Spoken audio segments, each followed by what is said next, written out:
पांडे जी सनातन वाणी channel में आप सभी लोगों का हार्दिक स्वागत है। इस गीता की कड़ी में आज 7वां, 8वां, 9वां श्लोक प्रस्तुत किया जाएगा।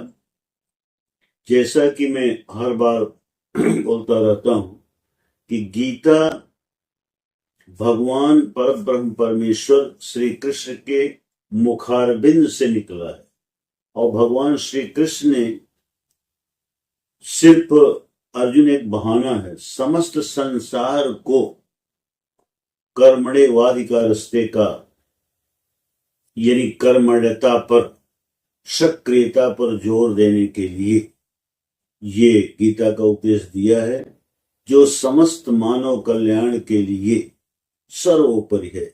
समस्त मानव को चाहिए कि गीता का नित्य पाठ करे, कम से कम एक एक, दो दो, तीन तीन श्लोक जितना भी कर सके उस पाठ को करे और उसके अर्थ को समझकर उसका अमल करे। गीता का पाठ का मतलब यह है कि उसको अमल करना, समझना और उस पर चलना, ये अति आवश्यक है। जब तक हम इस श्लोक को समझ कर उसको चलेंगे नहीं, अमल नहीं करेंगे, तब तक उसका कोई फायदा नहीं होता। तो आइए हम लोग श्रद्धा भक्ति के साथ इस श्लोक को श्रवण करें, उनके अर्थ को समझें।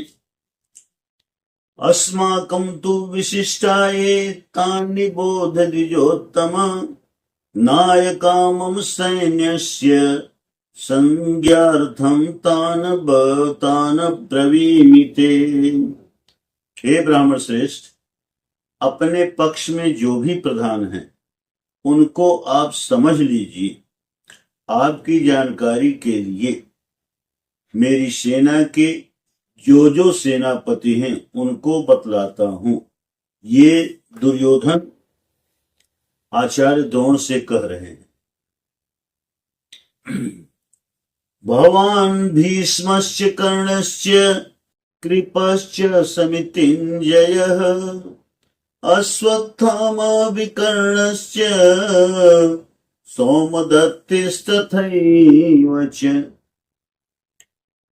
दुर्योधन कह रहे हैं गुरुद्रोण से कि हे गुरुद्रोण जी, आप द्रोणाचार्य, पितामह भीष्म, कर्ण और संग्राम विजयी कृपाचार्य तथा वैसे ही अश्वत्थामा, विकर्ण और सोमदत्त का पुत्र भूरिश्रवा है।